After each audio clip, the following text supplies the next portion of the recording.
The pregnancy test sat on my kitchen counter like a loaded gun, 2 pink lines mocking everything I thought I knew about biology. My wife Chloe stood there with her arms crossed, that familiar smirk playing at the corners of her mouth, the same expression she wore when she'd successfully manipulated another client into doubling their marketing budget. Before we dive deeper into this story, I have one small request. Please subscribe, drop a like, comment, and hit that hype button to boost this channel so more people can discover these incredible Reddit stories. "Surprise, honey," she said, her voice dripping with false sweetness. "We're going to be parents. Hope you're ready to start paying for diapers, formula, college funds." I stared at the test, then at her, then back at the test. The irony was so perfect it almost made me laugh. Almost. "That's interesting," I said, setting down my coffee mug with deliberate care. "Really interesting, considering I had a vasectomy 3 years ago." The color drained from Chloe's face faster than water down a sink. Her mouth opened and closed like a fish gasping for air, but no sound came out. For the first time in our 7-year marriage, my manipulative, always-has-an-answer wife was speechless. I continued, walking to our home office and retrieving the medical file I'd kept in our important documents folder. "Unless you're claiming this is some kind of miracle conception, we might have a problem here." I slapped the vasectomy paperwork down on the counter next to the pregnancy test. Dr. Henderson's signature was right there in black ink, along with the date, March 15th, 2021. The follow-up test results showing 0 sperm count were stapled right behind it. "Ryan, I can explain," Chloe started, but I held up my hand. "Oh, I'm sure you can. You've always been creative with explanations. Remember when you had to work late every Tuesday for 3 months? Or when your phone mysteriously died every time I tried to call you during your girls' weekends?" The kitchen fell silent except for the hum of our refrigerator and the distant sound of our neighbor mowing his lawn. Chloe's hands were shaking now, and she kept glancing toward the door like she was planning an escape route. "The thing is," I said, leaning against the counter with my arms crossed, "I've been wondering about those late nights, those mysterious phone calls, those new workout clothes you bought even though you hate exercise, and now this." I gestured at the pregnancy test. It's like all the puzzle pieces are finally clicking into place. My phone buzzed with a text message. It was from my friend Trent, an ex-cop who now worked as a private investigator. "Got those photos you wanted. You're not going to like them, but you need to see them." Perfect timing. You know what the funny thing is, Chloe? I actually thought about getting my vasectomy reversed last year. I was going to surprise you for our anniversary, but then I started noticing things. Little things. Like how you always seem to know exactly where to find parking downtown, even though you claimed you never went there, or how you suddenly became an expert on that new gym on 5th Street that you swore you'd never been to. Chloe was backing toward the kitchen door now, her face pale and her breathing shallow. "Ryan, please, let me explain. It's not what you think." "It's exactly what I think," I interrupted. "And honestly, I'm impressed. You managed to keep this going for what, 6 months? 8? However long you've been sleeping with Jake from your office." The name hit her like a physical blow. She actually stumbled backward, grabbing the doorframe for support. How did I know?" I laughed, but there was no humor in it. "Chloe, you've been coming home smelling like that expensive cologne he wears. You know, the one that gave me a headache at the office Christmas party? Plus, your friend Beth has a really big mouth when she's had too much wine. She let slip some very interesting details about your lunch meetings last weekend." I pulled out my phone and scrolled to Trent's message. The photos were there, just as he'd promised. Chloe and Jake walking into the Marriott downtown, holding hands. Chloe and Jake kissing in the parking lot of that gym on 5th Street. Chloe and Jake having what looked like a very intimate dinner at a restaurant I'd never been to. "Beth told me all about Jake's stamina," I continued, watching Chloe's face crumble. "She thought it was hilarious that you were getting better workouts in hotel rooms than most people get at the gym. She also mentioned something about you two planning for the future. I guess this is what she meant." I held up the pregnancy test again. So, here's my question, sweetheart. Were you planning to pass this kid off as mine? Just let me raise Jake's baby and pay for everything while you continued your little affair? Or was this supposed to be your exit strategy? Get pregnant, divorce me, and take half of everything plus 18 years of child support? Chloe was crying now, mascara running down her cheeks in black streams. But I wasn't done. 7 years of marriage, 7 years of trust, 7 years of believing her lies. I was just getting started. The prenatal vitamins in your purse were a nice touch, by the way. Really sold the whole surprised but responsible act. Too bad you forgot that I do the grocery shopping, and I know we never bought any vitamins. Just like I know we never bought those new silk underwear I found in your gym bag, the ones that still had the tags on them. My phone rang. The caller ID showed Jake's name. Perfect. Oh, look, I said, showing Chloe the screen. It's your baby daddy. Should I answer? Maybe congratulate him on his impending fatherhood? Ryan, no, please. I swiped to answer and put the phone on speaker. Chloe? Jake's voice filled the kitchen. Did you tell him yet? Are we doing this? The silence that followed was deafening. I could hear Jake breathing on the other end of the line, probably wondering why no one was responding. Hello, Jake, I said finally. This is Ryan, Chloe's husband. You remember me, right? We met at the Christmas party. You complimented my wife's dress, really seemed to appreciate how it fit her. The line went dead immediately. Chloe was sobbing now, her whole body shaking. She slid down the door frame until she was sitting on the kitchen floor, her head in her hands. 7 years, I said quietly. 7 years of marriage, and this is what it comes to. You getting knocked up by some gym rat from your office and thinking you could fool me into raising his kid. I walked over to where she sat and crouched down so we were at eye level. Here's what's going to happen, Chloe. You're going to pack a bag and get out of my house. You're going to call a lawyer and start divorce proceedings. And you're going to explain to Jake that he's about to become a very expensive daddy. She looked up at me, her eyes red and swollen. Ryan, I'm sorry. I never meant for it to happen this way. I love you. No, I said, standing up. You love what I provided. The house, the stability, the joint bank account. But you love Jake's abs and his stamina and whatever else he's been giving you in those hotel rooms. I walked to the kitchen window and looked out at our perfectly manicured suburban neighborhood. Mrs. Peterson was walking her dog. The Johnsons were washing their car. Everything looked so normal, so peaceful. None of them knew that the Mitchell marriage was imploding right here in our granite countertop kitchen. You know what the really funny part is? I said without turning around. I actually loved you. Even when I started suspecting something was wrong, I kept hoping I was paranoid. I kept thinking maybe we could work through whatever was happening. I turned back to face her. But you were already planning your exit strategy, weren't you? This baby was supposed to be your golden parachute. Get pregnant, claim it's mine, then either keep the affair going on the side or divorce me and take half of everything plus child support for a kid that isn't even mine. Chloe struggled to her feet, wiping her face with the back of her hand. It wasn't supposed to happen like this. Jake and I, we just connected.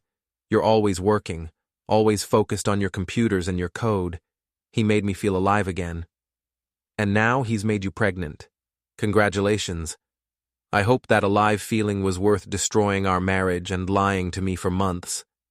I grabbed my car keys from the counter. I'm going to Trent's house. When I get back, I want you gone. Take whatever you need for a few days. We'll figure out the rest through lawyers. Where am I supposed to go? She asked, her voice small and broken. I don't know. Maybe Jake has room for you and his baby at his place, or maybe your friend Beth can put you up, since she's been such a good wing woman for your affair. I headed toward the garage, then stopped and turned back. Oh, and Chloe, you might want to call your office and give them a heads up, because I'm pretty sure Jake's wife is going to be very interested to learn about his extracurricular activities. And I'm definitely sure HR is going to want to know about the two of you using company time and resources for your relationship.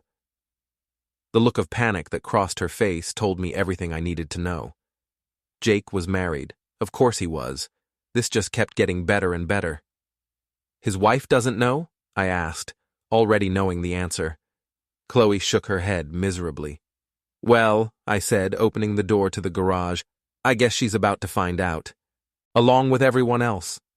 I left her standing in our kitchen, crying over the pregnancy test and the vasectomy papers, surrounded by the wreckage of 7 years of marriage and a lifetime of lies. As I backed out of the driveway, I could see her through the window, frantically dialing her phone, probably calling Jake to warn him that their secret was out, or maybe calling Beth to arrange somewhere to stay. It didn't matter. The perfect life we'd built in our perfect suburban house was over. But as I drove toward Trent's place, I realized something unexpected. I wasn't devastated. I was angry. And I was already planning what came next. Because if Chloe thought this conversation was the end of her problems, she had seriously underestimated what 7 years of betrayal could do to a man who made his living solving complex problems and writing code that had to work perfectly every single time. The unmaking of Chloe and Jake had only just begun. Trent's house looked exactly like you'd expect an ex-cop's place to look. Neat, functional, and slightly paranoid. Security cameras at every corner, reinforced door frames, and blinds that were always drawn. He opened the door before I could knock, a manila envelope in his hand, and a grim expression on his face. "You look like hell," he said, stepping aside to let me in. "Feel worse," I replied, following him into his living room. The walls were covered with commendations from his police days, photos from his military service, and a few pictures of us from college, back when life was simpler and wives didn't get pregnant with other men's babies. "Coffee?" he asked, but he was already pouring 2 cups from a pot that looked like it had been brewing since dawn. "Thanks." I took the mug and sat down in his worn leather recliner. "So, what do you have for me?" Trent handed me the manila envelope and sat across from me on his couch. 3 weeks of surveillance just like you asked. And Ryan, your instincts were right. Your wife is having an affair and it's not just some casual thing. These two are planning a future together. I opened the envelope and spread the photographs across his coffee table. There were dozens of them. Chloe and Jake entering and leaving hotels, restaurants, his apartment building, kissing in parking lots, holding hands while walking through downtown parks I'd never been to with my own wife. "This one's from last Tuesday," Trent said, pointing to a photo of them coming out of a medical building. "That's Dr. Sarah Chen's office. She's an OB-GYN. "So the pregnancy is real?" I said, staring at the image of Chloe's hand resting on her still flat stomach while Jake's arm wrapped around her shoulders. "Gets worse," Trent continued, pulling out a small notebook. "I followed them to lunch after the appointment. They went to that expensive place on Pine Street, Romano's. I was able to get a table close enough to hear some of their conversation." He flipped through his notes. "Jake's married, like you suspected. Wife's name is Linda. They've got 2 kids. But here's the kicker. He's been telling Chloe he's going to leave Linda for her. They've been talking about moving to Portland together, starting fresh with the baby." I felt something cold settle in my stomach. They were planning to run off together? That's what it sounded like, until yesterday. Trent pulled out another set of photos. These showed Jake and Chloe in what looked like a heated argument outside a Starbucks. Chloe was crying, Jake was gesturing angrily, and both of them looked upset. What happened? Near as I can figure, Jake got cold feet. I couldn't hear everything, but I caught enough. Something about his kids, about not being ready to blow up his life. Chloe was not happy. I studied the photos more carefully. In one of them, Chloe was clearly shouting at Jake, her finger pointed at his chest. In another, Jake was walking away while she stood alone by her car, her face a mask of fury and desperation. So, when she came home with that pregnancy test this morning, I said slowly. She wasn't celebrating. She was panicking. Jake was backing out and she needed a new plan. That's my read on it, Trent agreed. She was going to try to pass the baby off as yours, keep you as the stable backup plan while she figured out how to get Jake back. My phone buzzed with a text message. It was from Beth, Chloe's best friend. Ryan, we need to talk. There are things you don't know. I showed the message to Trent, who raised an eyebrow. Interesting timing, he said. Think she knows you found out? Chloe probably called her the minute I left the house. I typed back, I'm listening. Beth's response came immediately. Not over text. Can you meet me at Miller's pub in an hour? This is important. She wants to meet, I told Trent. Miller's pub. I'll come with you, he said, already reaching for his jacket. If Chloe's friend wants to talk, it's either because she feels guilty or because she's trying to do damage control. Either way, you'll want a witness. We drove to Miller's in Trent's pickup truck, the manila envelope of photos sitting between us on the bench seat like evidence in a criminal case, which, in a way, it was. 7 years of marriage, destroyed by lies and betrayal, and a baby that was never supposed to be mine. Miller's pub was the kind of place where people went to have conversations they didn't want overheard. Dark booths, loud music, and bartenders who minded their own business. Beth was already there when we arrived, sitting in a corner booth with a glass of wine that looked like it wasn't her first. She looked up when she saw us approaching, and I could see she'd been crying. Her makeup was smudged, and her usually perfect blonde hair was pulled back in a messy ponytail. Ryan, she said, standing up to give me an awkward hug. I'm so sorry. I should have told you months ago. Told me what? I asked, sliding into the booth across from her. Trent sat beside me, his cop instincts making him position himself where he could see the entire restaurant. Beth took a large gulp of wine and looked around nervously. About Chloe and Jake. About what she's been planning. About all of it. I already know about the affair, I said. What I want to know is how long you've known and why you didn't tell me. 6 months, she said quietly. I've known for 6 months. Chloe told me everything. She said she was in love, that Jake was going to leave his wife, that they were going to start over somewhere new. And you thought that was okay? I could hear the anger creeping into my voice. You thought it was fine for her to lie to me, to cheat on me, to plan a whole new life behind my back. No, Beth said quickly. I told her she was making a mistake. I told her she should talk to you, maybe try marriage counseling. But she said your marriage was already over, that you two were just going through the motions. That's bullshit, I said. Our marriage had problems, sure, but I never gave up on it. I never stopped trying. Beth nodded miserably. I know. I tried to tell her that. But she was so caught up in this fantasy of her new life with Jake. She showed me pictures of apartments in Portland, talked about the baby having a father who was passionate and alive, instead of... She trailed off. Instead of what? I pressed. Instead of boring, she finished quietly. She said you were boring and predictable, and that Jake made her feel like she was 25 again. The words hit harder than I'd expected. 7 years of marriage, and my wife thought I was boring. 7 years of working 60-hour weeks to pay for our house, our cars, her expensive tastes, and I was boring. There's more, Beth continued. The pregnancy wasn't an accident. She planned it. I felt Trent stiffen beside me. What do you mean, planned it? She stopped taking birth control 3 months ago. She wanted to get pregnant with Jake's baby so he'd have to leave his wife. She thought if she was carrying his child, he wouldn't be able to walk away. But it backfired, I said, remembering the photos of their argument. Completely. When she told Jake about the pregnancy last week, he freaked out, started talking about his kids, his mortgage, his reputation at work. He told her he couldn't leave his family, that they'd have to figure out some other arrangement. Beth finished her wine and signaled the waitress for another. That's when Chloe came up with the backup plan. She was going to tell you the baby was yours, let you think you were the father. She figured she could keep seeing Jake on the side, maybe convince him to change his mind eventually.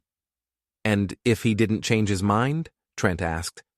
Then she'd divorce you when the baby was old enough, claim you were an unfit father or something, and take half of everything plus child support for 18 years. I stared at Beth, trying to process what she was telling me. She was going to let me raise another man's child, love that child, bond with that child, all while planning to take the kid away from me when it was convenient for her? Beth nodded, tears streaming down her face. I told her it was evil. I told her she was going to destroy everyone involved, including the baby, but she said she deserved to be happy, that she'd sacrificed enough for other people. What about Jake's wife? I asked. Does she know? Not yet, but Chloe's been threatening to tell her if Jake doesn't come around. She's desperate, Ryan. She's painted herself into a corner, and she's willing to destroy anyone who gets in her way.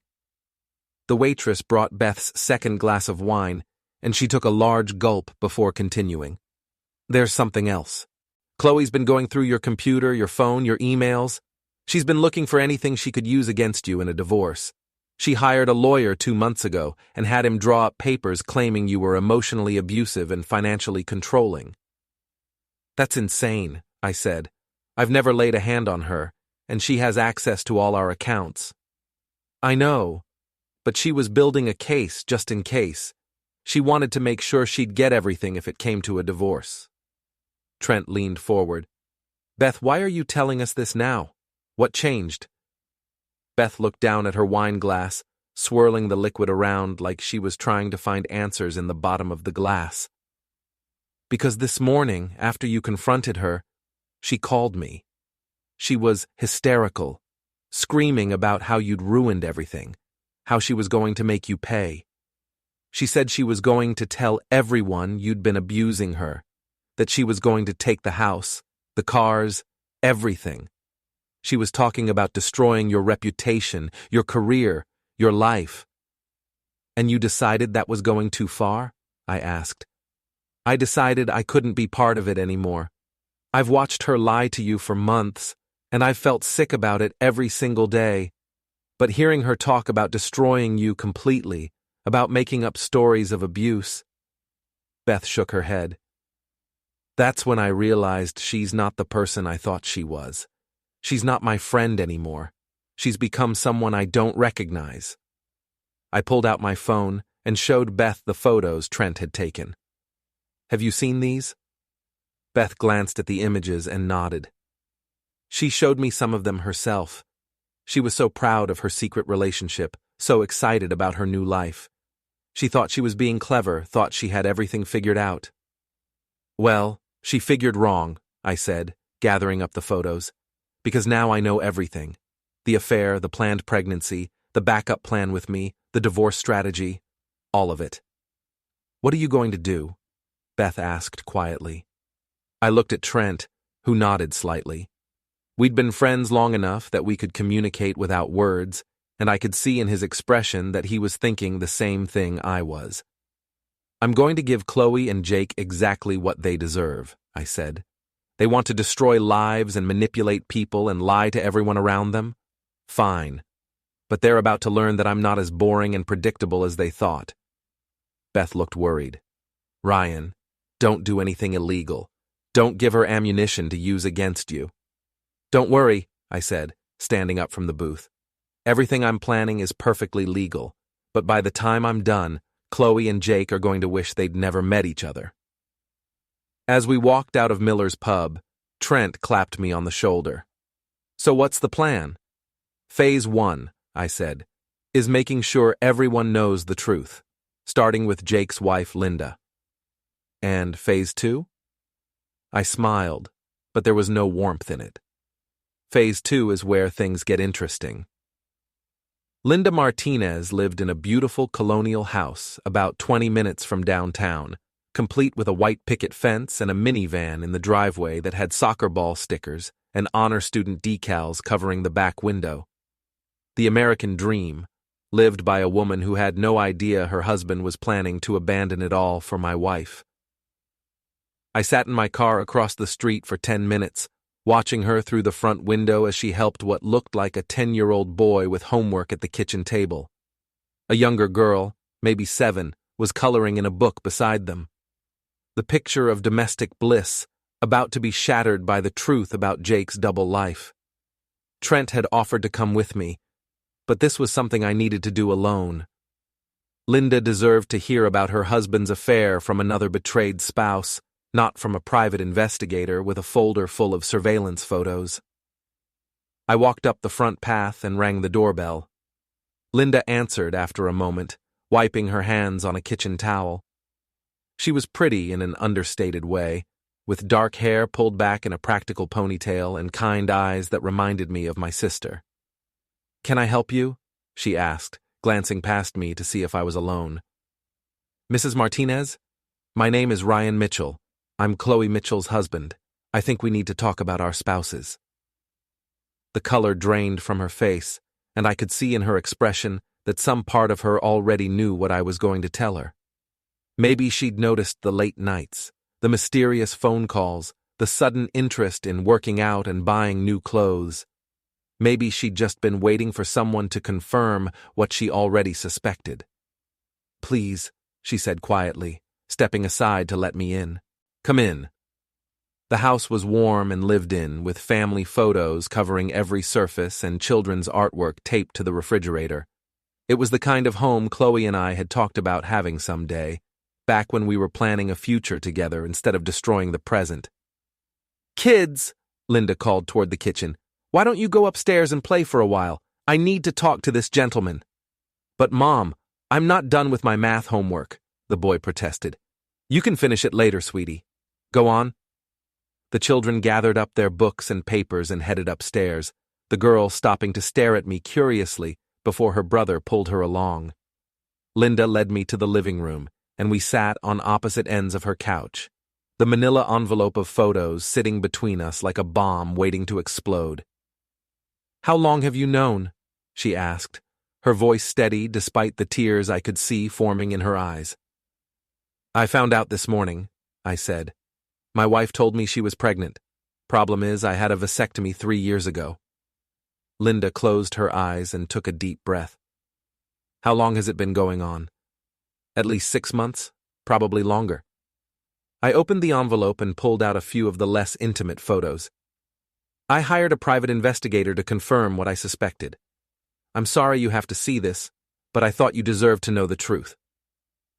She looked at the photos with the detached expression of someone examining evidence of their own execution.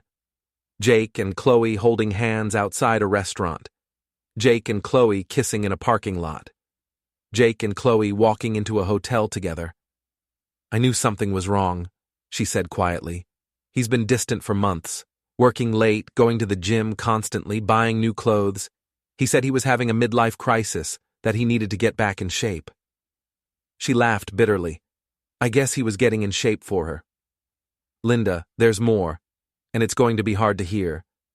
She looked up at me, and I could see she was bracing herself for another blow. "They've been planning to leave, both of us.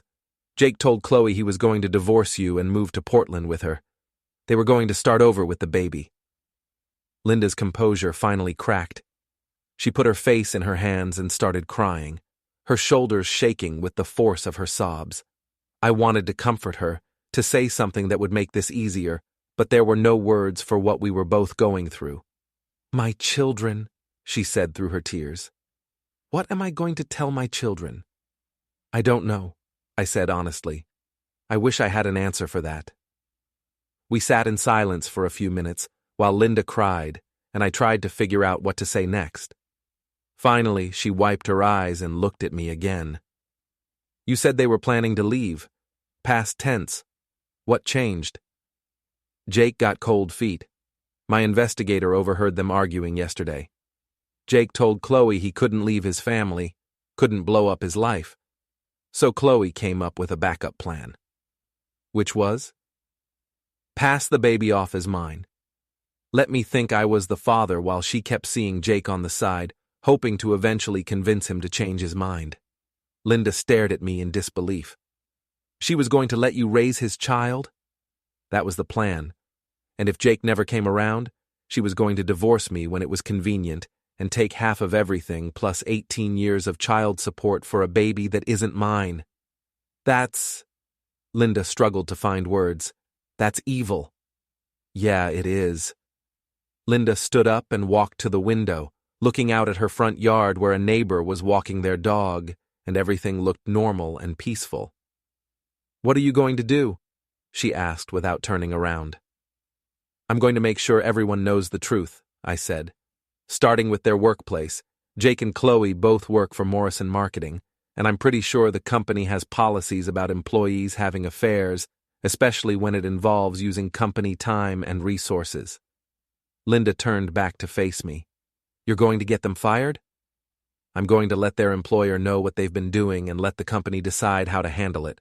But Linda, there's something else you should know. Chloe's been threatening to tell you about the affair if Jake doesn't leave you for her. She's been using your marriage as leverage to try to force him to choose her. So she would have destroyed my family either way, Linda said quietly. Either Jake leaves me for her, or she exposes the affair and destroys my marriage out of spite. That's about the size of it. Linda walked back to the couch and picked up one of the photos, studying it carefully. It showed Jake and Chloe coming out of the medical building after what Trent had confirmed was a prenatal appointment. He went with her to the doctor, she said. He went with her to see their baby, and then he came home and helped our daughter with her spelling words like nothing had happened. The pain in her voice was raw and immediate, and I felt a surge of anger at Jake and Chloe that surprised me with its intensity. It was one thing to betray your spouse, but to betray your children, to plan to abandon them for a new life with someone else, that was unforgivable. Linda, I want you to know that I'm going to make sure they face consequences for what they've done. Not just to us, but to your kids, to everyone who trusted them. She looked at me with something that might have been gratitude. What kind of consequences? The legal kind, the professional kind, the social kind. By the time I'm done, everyone in their lives will know exactly what kind of people they really are. I want to help, she said suddenly. Whatever you're planning, I want to be part of it. Linda, you don't have to. Yes, I do. They were going to destroy my children's lives. They were going to tear apart my family so they could play house with someone else's baby. I want them to pay for that. I looked at this woman who I'd met less than an hour ago, this stranger who was now my ally in a war I hadn't asked for, but was determined to win. Okay, I said. Here's what we're going to do. I spent the next hour laying out my plan. We would start with Morrison Marketing, where both Jake and Chloe worked. I had documentation of their affair, including photos of them together during work hours and evidence that they'd been using company resources for personal business. The company had a strict policy about workplace relationships, especially ones that involved deception and potential conflicts of interest. Next, we would make sure their social circle knew the truth. Both Jake and Chloe were active on social media, and both had carefully cultivated images as successful, happy, moral people. That image was about to be shattered. Finally, we would hit them where it hurt most, their reputations in the community. Jake coached his son's Little League team. Chloe volunteered at a local animal shelter. Both of them served on the planning committee for our neighborhood's annual block party. By the time we were done, everyone would know exactly what they'd been doing behind their spouses' backs. There's one more thing, Linda said, as I was getting ready to leave. Jake's been hiding money. I found bank statements for an account I didn't know about. There's almost $50,000 in it. He's been planning his exit strategy, I realized. Saving up money so he could leave you and the kids without having to worry about immediate financial problems. The account is in his name only, but some of that money came from our joint savings, money that was supposed to be for the kids' college funds. Do you have copies of the statements? Linda nodded and went to get them.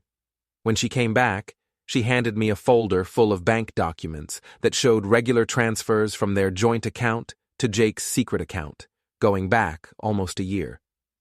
This is perfect, I said. This shows premeditation. He's been planning to leave you for months, maybe longer. As I drove home, I felt something I hadn't experienced in years, the satisfaction of a plan coming together. Chloe and Jake thought they were so clever, thought they had everything figured out. They had no idea what was coming for them. My phone rang as I pulled into my driveway. It was Chloe. "Ryan, please, we need to talk. I know you're angry, but we can work this out. We can go to counseling. We can fix this." "There's nothing to fix, Chloe. Our marriage is over." "But I love you," she said, and I could hear her crying. "I made a mistake, but I love you. We can get past this." "You don't love me," I said calmly. "You love my stability, my paycheck, my willingness to be your backup plan. But you don't love me." "That's not true. Did you stop taking birth control so you could get pregnant with Jake's baby?" The silence on the other end of the line was answer enough. "Did you plan to let me raise his child while you continued your affair?" More silence. "Did you hire a lawyer and start building a case against me in case you needed to divorce me?" "Ryan, I can explain." "There's nothing to explain. I know everything, Chloe. The affair, the pregnancy, the backup plan, all of it. And tomorrow, everyone else is going to know too." "What do you mean?" "I mean your secret is out. Jake's wife knows about the affair. Your boss is going to know about your workplace relationship. Your friends are going to know about your lies. Everyone is going to know exactly what kind of person you really are." "You can't do this," she said, her voice rising. "You'll destroy my career, my reputation. You should have thought about that before you decided to destroy our marriage." I hung up the phone and walked into my house.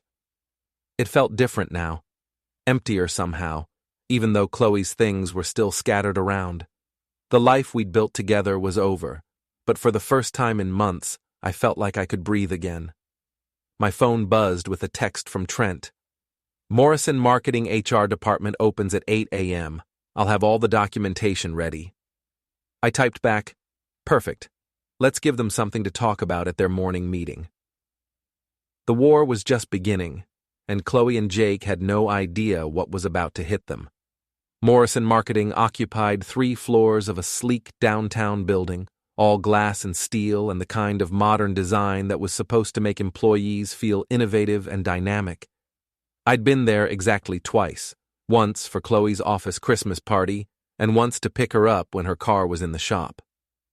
Both times, I'd met Jake briefly and thought he seemed like exactly the kind of guy who would use too much cologne and talk too loudly about his workout routine.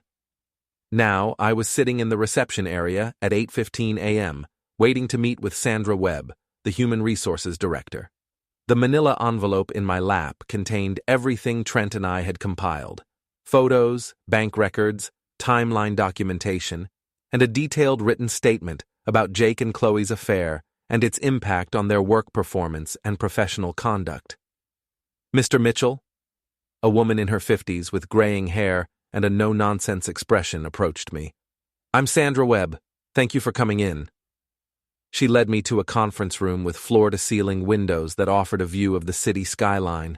Under different circumstances, I might have appreciated the scenery. Today, I was focused entirely on the task at hand.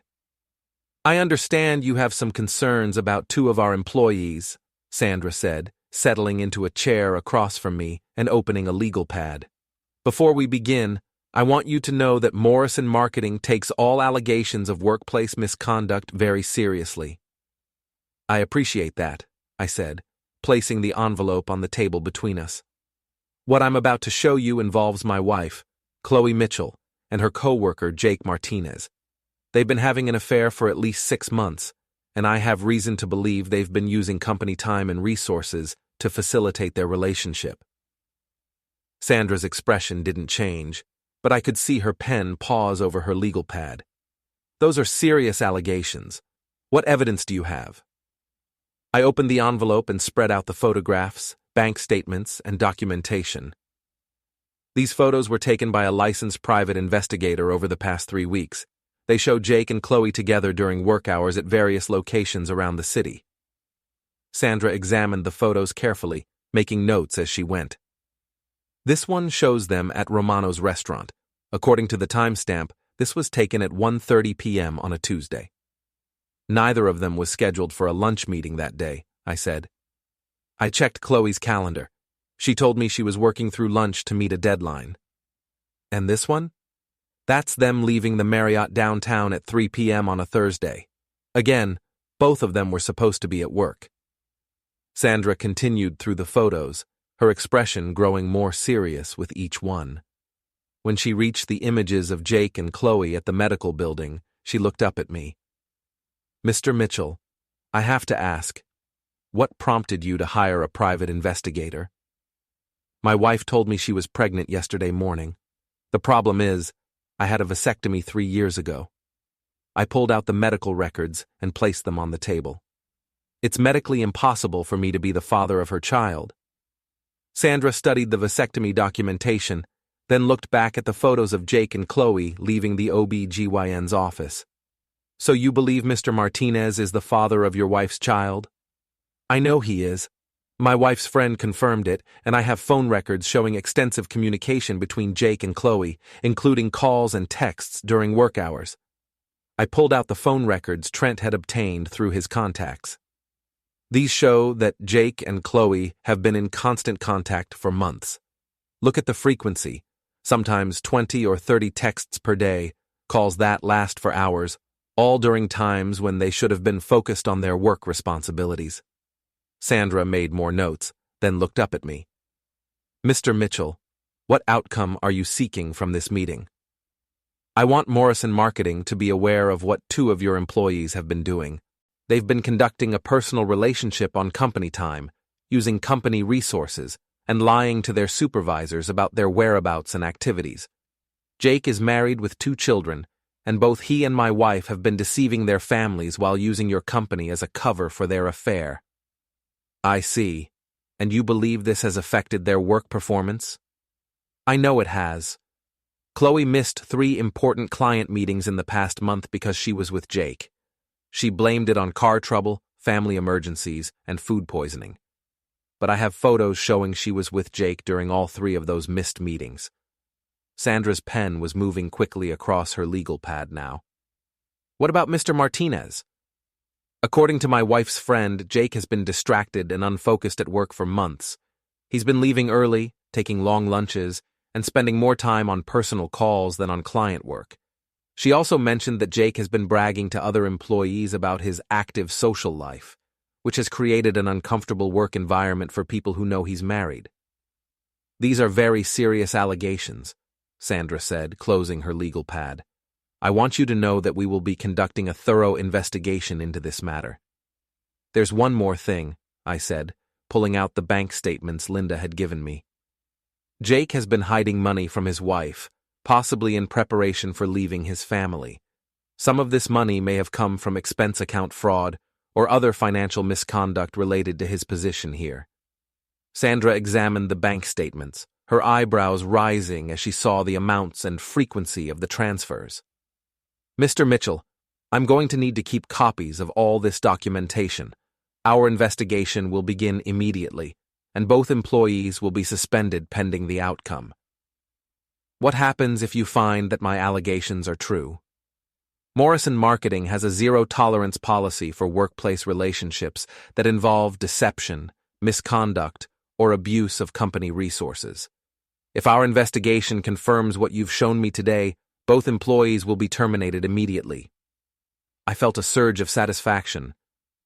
How long will the investigation take? Given the amount of evidence you've provided, I expect we'll have preliminary findings within 48 hours. We'll be interviewing other employees, reviewing security footage, and examining company records for any additional evidence of misconduct. As I left the Morrison Marketing building, I felt like I'd just lit the first fuse in what was going to be a very explosive chain reaction. Chloe and Jake thought they were so clever, conducting their affair right under everyone's noses, but they'd left a trail of evidence that any competent investigator could follow. My phone rang as I got to my car. It was Linda. How did it go? She asked. Better than I expected. They're starting an investigation immediately, and both Jake and Chloe are going to be suspended today. Good. I have some news too. I confronted Jake this morning about the affair. How did he react?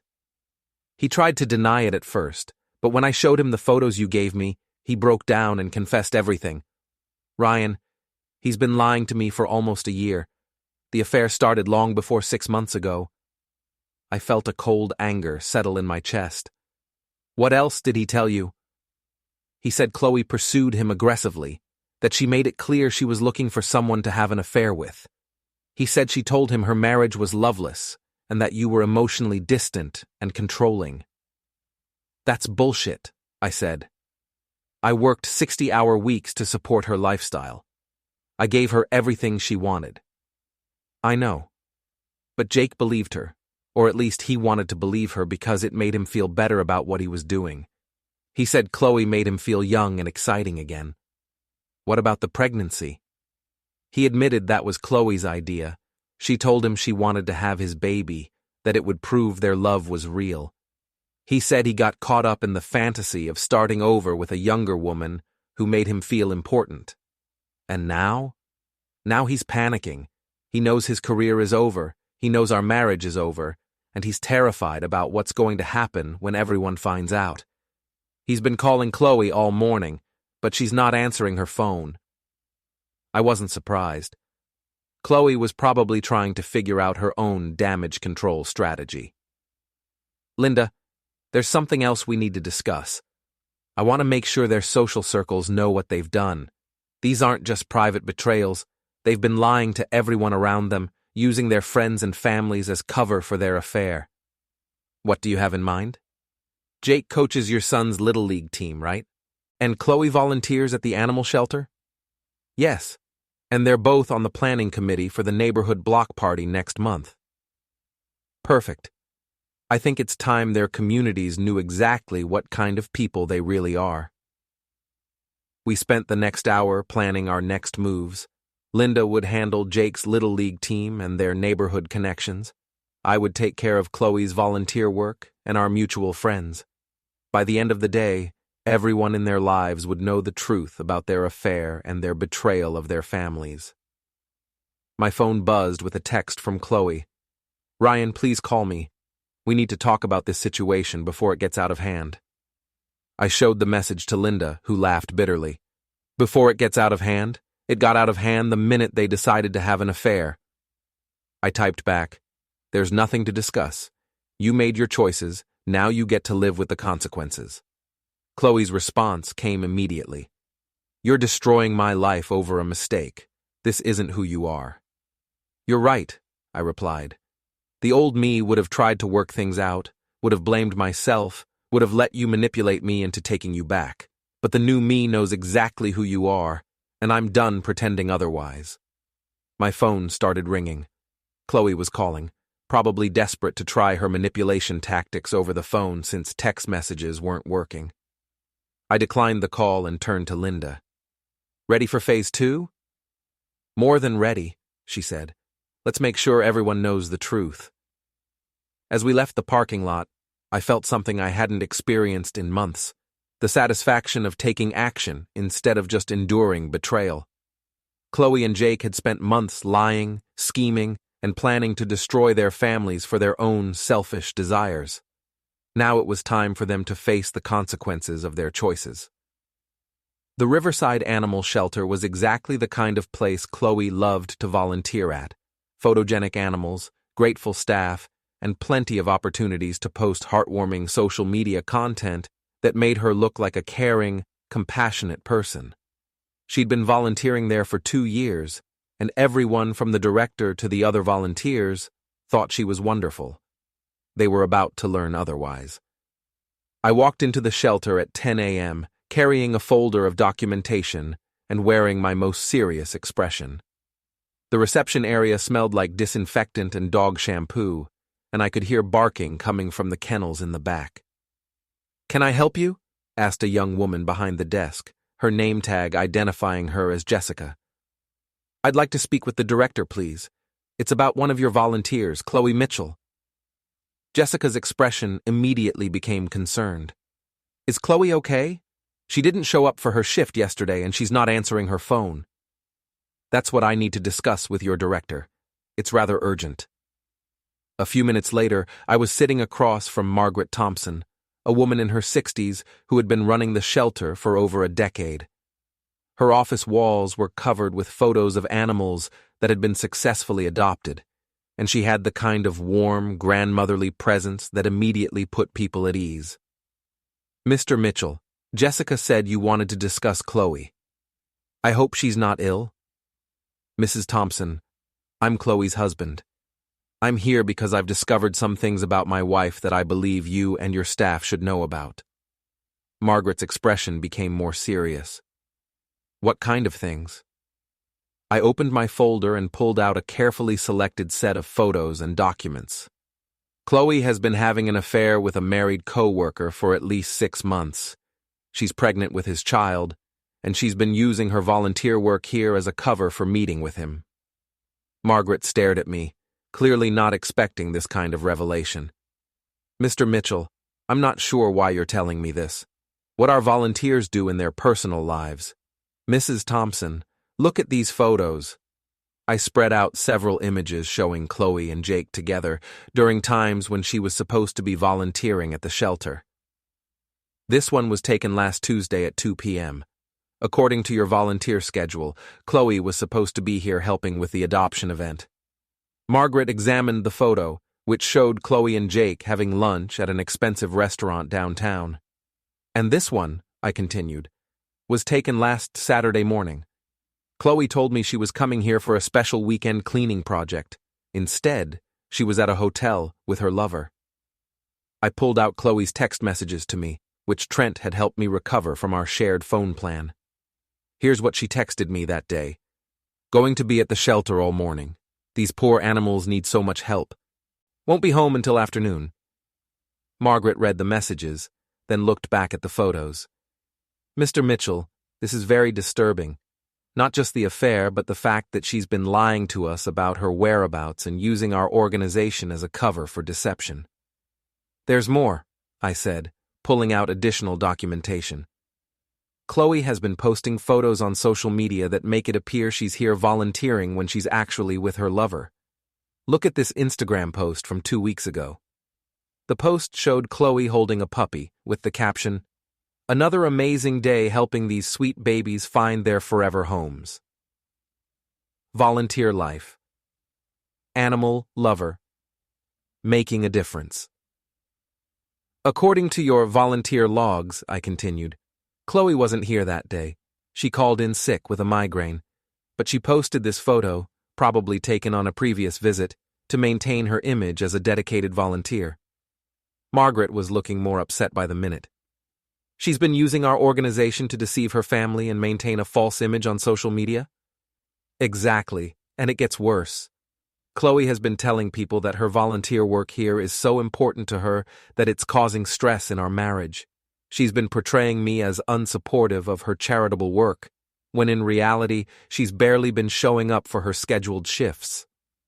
I pulled out the volunteer attendance records that Jessica had provided when I'd asked about Chloe's recent absences. In the past 2 months, Chloe has missed 12 scheduled volunteer shifts. Each time, she provided an excuse: illness, family emergency, car trouble. But I have evidence showing she was with her lover during at least 8 of those missed shifts. Margaret studied the attendance records, shaking her head in disbelief. Mr. Mitchell, I want you to know that this is completely unacceptable. Our volunteers make commitments to these animals and to our organization. When someone doesn't show up, it affects our ability to care for the animals and serve our community. I understand. And I want you to know that I'm not here to cause problems for the shelter. I'm here because I believe you deserve to know the truth about someone who's been representing your organization while living a lie. What do you want us to do with this information? That's up to you. But I think your other volunteers and your supporters should know that Chloe Mitchell has been using the Riverside Animal Shelter as a cover for an extramarital affair, lying about her whereabouts, and posting false social media content that misrepresents her involvement with your organization. Margaret stood up and walked to her window, which looked out on the dog exercise area where several volunteers were playing with animals. You know, we've had other volunteers ask about Chloe recently. They've noticed her absences and wondered if something was wrong. A few of them mentioned that her social media posts didn't match up with when they actually saw her here.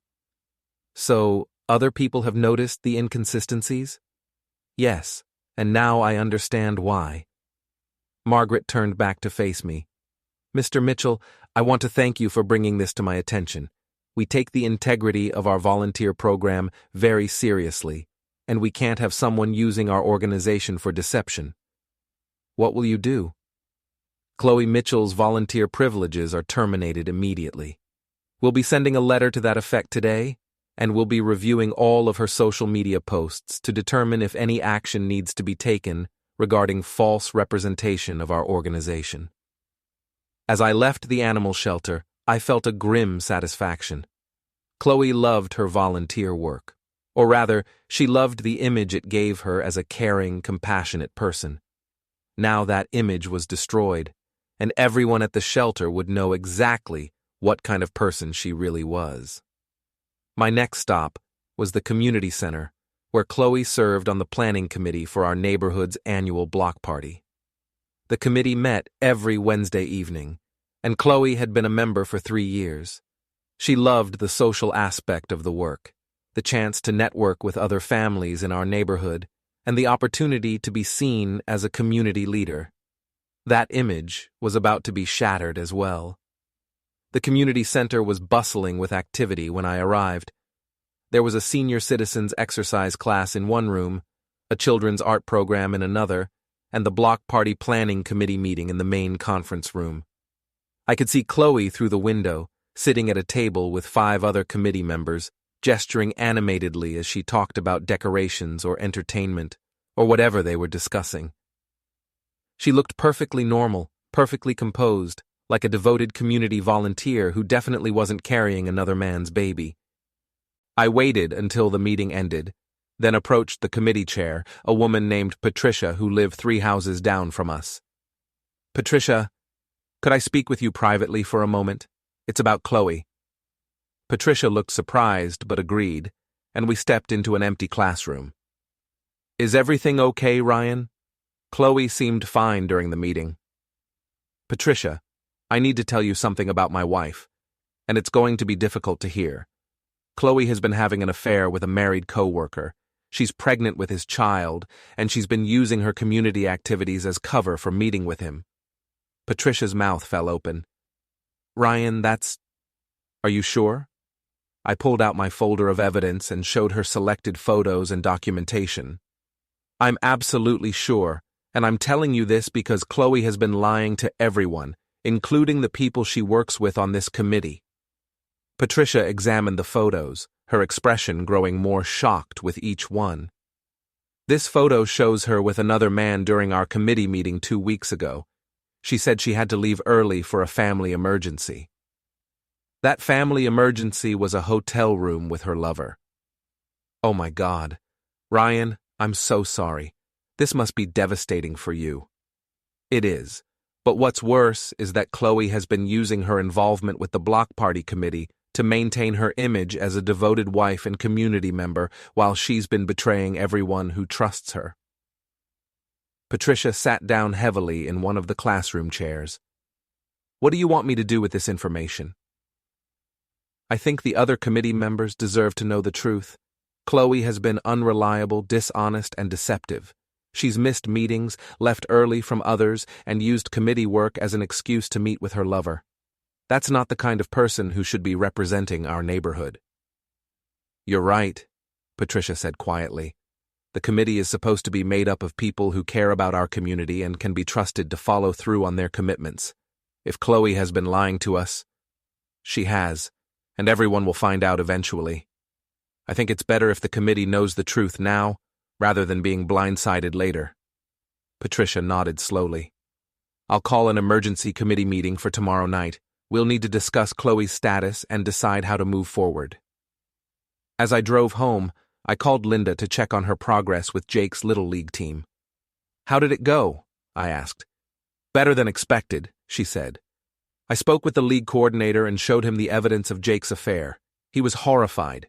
Apparently, Jake has been bringing his son to practice and games while texting with Chloe the entire time. Other parents have noticed and complained about his distracted coaching. What did the coordinator say? Jake is being removed as coach immediately. They're also reviewing his background check and volunteer status. The league has policies about moral character for people who work with children, and Jake's behavior violates those policies. What about the other parents? Word is already spreading. I talked to 3 other team parents, and they're all disgusted. Jake has been portraying himself as a devoted family man while he was planning to abandon his children for another woman. The other fathers are particularly angry about it. Good. What's next? I'm going to make sure everyone in our neighborhood knows the truth. Jake and Chloe aren't just cheating on their spouses, they're betraying everyone who trusted them. When I got home, I found 17 missed calls from Chloe and a series of increasingly frantic text messages. Ryan, you have to stop this. You're destroying my life. Please call me. We can work this out. I know you're angry, but this is going too far. You're ruining everything I've worked for. This isn't you. This isn't who you are. I typed back a single response. This is exactly who I am. You just never bothered to find out. My phone immediately started ringing. Chloe was calling again, probably desperate to try her manipulation tactics one more time. I declined the call and turned off my phone. Tomorrow, the neighborhood block party committee would know the truth. The animal shelter volunteers would know the truth. Jake's little league parents would know the truth.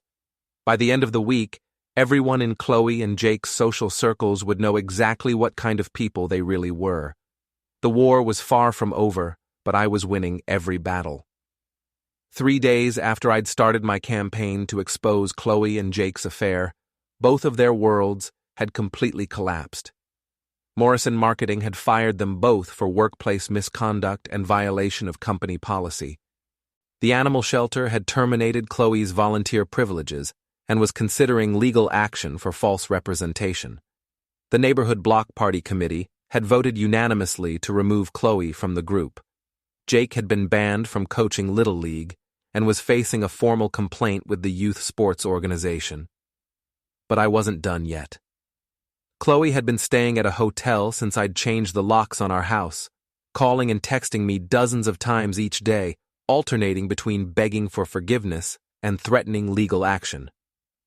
Jake had apparently moved out of his family home and was also living in a hotel, according to Linda, who was proceeding with divorce papers and had frozen their joint accounts. Now it was time for the final confrontation.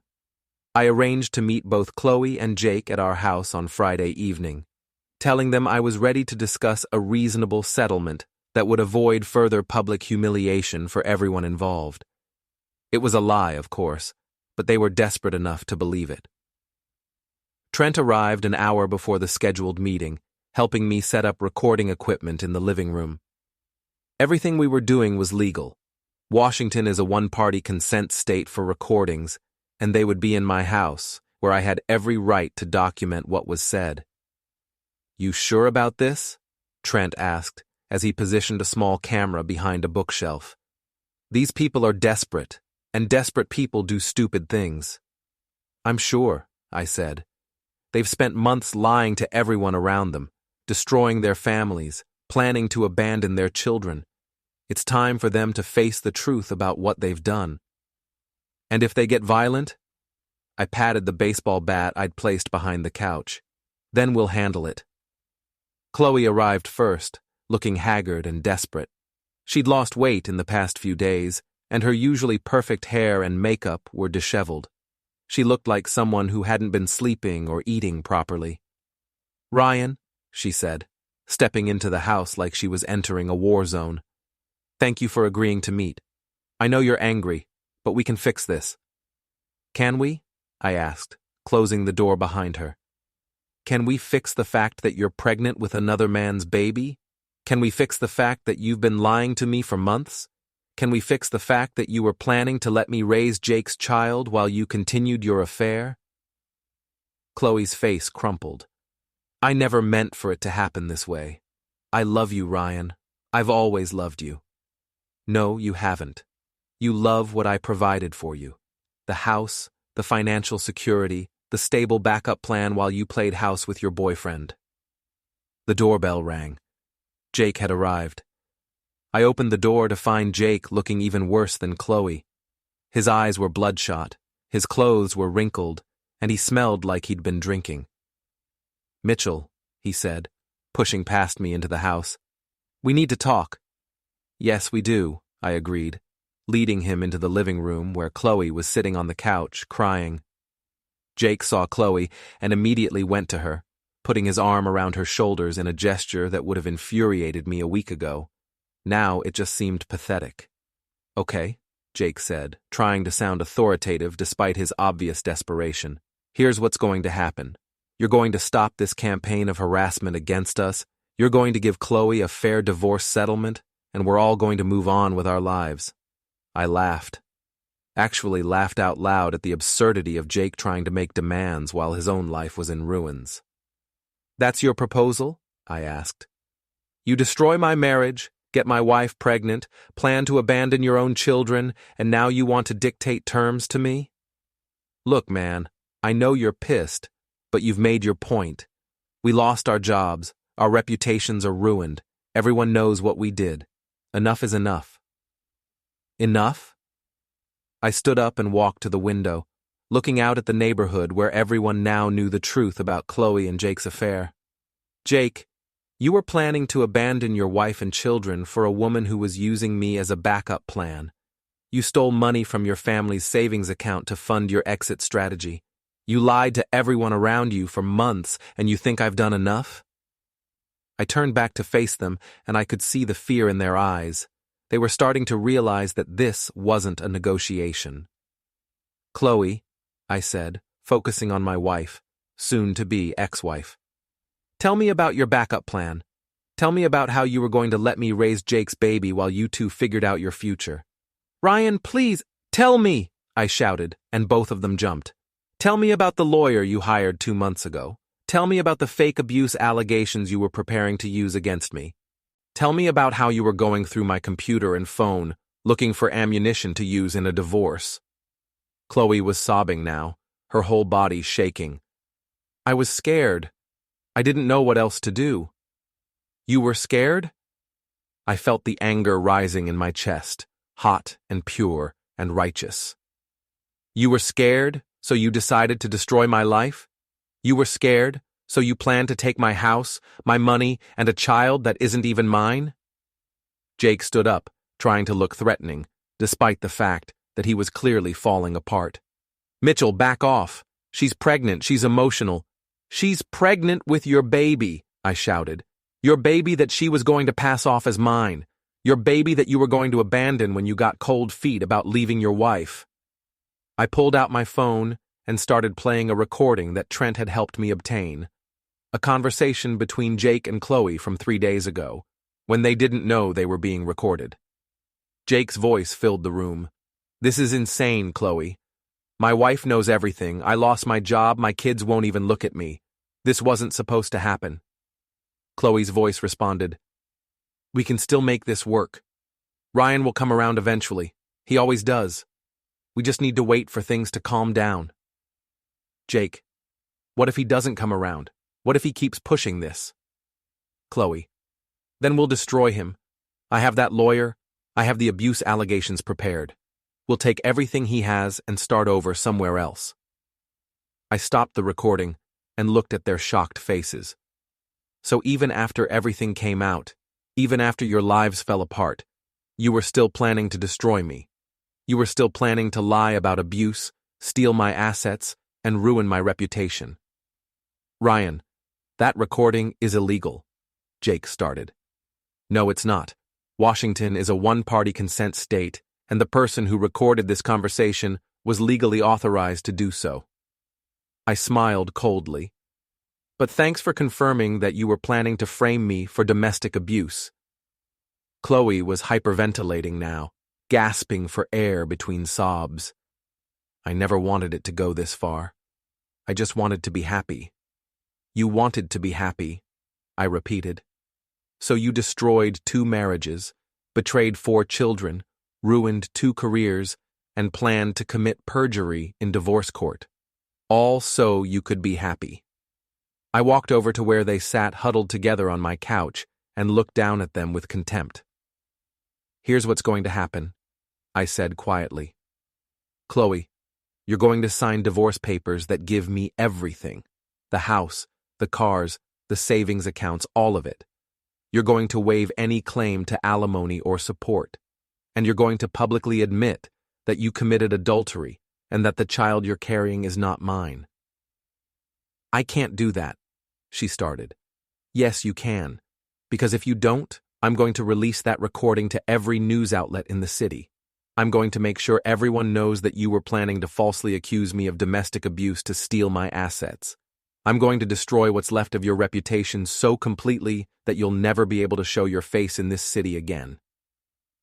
I turned to Jake. "And you're going to take financial responsibility for your child. You're going to pay child support, medical expenses, everything. You're also going to make sure your wife gets a fair divorce settlement, including compensation for the money you stole from your joint accounts." "And if we don't agree to your terms?" Jake asked, trying to sound defiant. I smiled and pulled out my phone. "Then I release everything.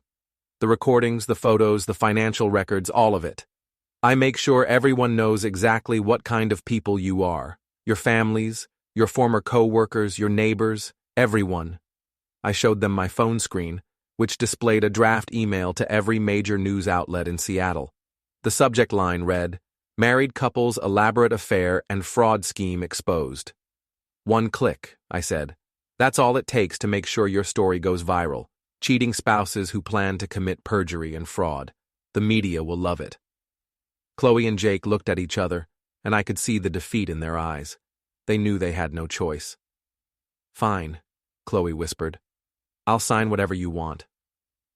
"Smart choice," I said. "The papers will be ready Monday morning." Jake stood up, swaying slightly. "This isn't over, Mitchell. You can't destroy people's lives and expect no consequences." "I didn't destroy your lives," I said calmly. "You did that yourselves when you decided to have an affair and planned to abandon your families. I just made sure everyone knew the truth about what you did." As they walked toward the door, Chloe turned back to look at me one last time. "Ryan, I really did love you once." "No," I said. "You loved what I could do for you. But you never loved me enough to be honest with me, to be faithful to me, or to respect our marriage. And now, it's too late." After they left, I sat in my living room and looked around at the house that was finally, completely mine. The photos of our wedding were gone. Chloe's things were packed away. The life we'd built together was over. But for the first time in months, I felt at peace. My phone buzzed with a text from Linda. Jake came by to get more of his things. He looked terrible. "How did your meeting go?" I typed back. "It's over. They agreed to everything. We won." "What happens now?" I looked out the window at the neighborhood where everyone now knew the truth about Chloe and Jake's betrayal. Tomorrow, the divorce papers would be filed. Next week, Jake would start paying child support for a baby he'd tried to abandon. Within a month, both of them would be completely removed from the lives they'd tried to destroy. "Now," I typed back, "we move on with our lives, and they get to live with the consequences of their choices." I turned off my phone and walked upstairs to the bedroom that had once been ours and was now just mine. As I got ready for bed, I realized that I wasn't angry anymore. The rage that had driven me for the past week was gone, replaced by something that felt like satisfaction. Chloe and Jake had thought they were so clever, so entitled, so sure that they could manipulate and deceive everyone around them without consequences. They'd been wrong. And now everyone knew exactly what kind of people they really were.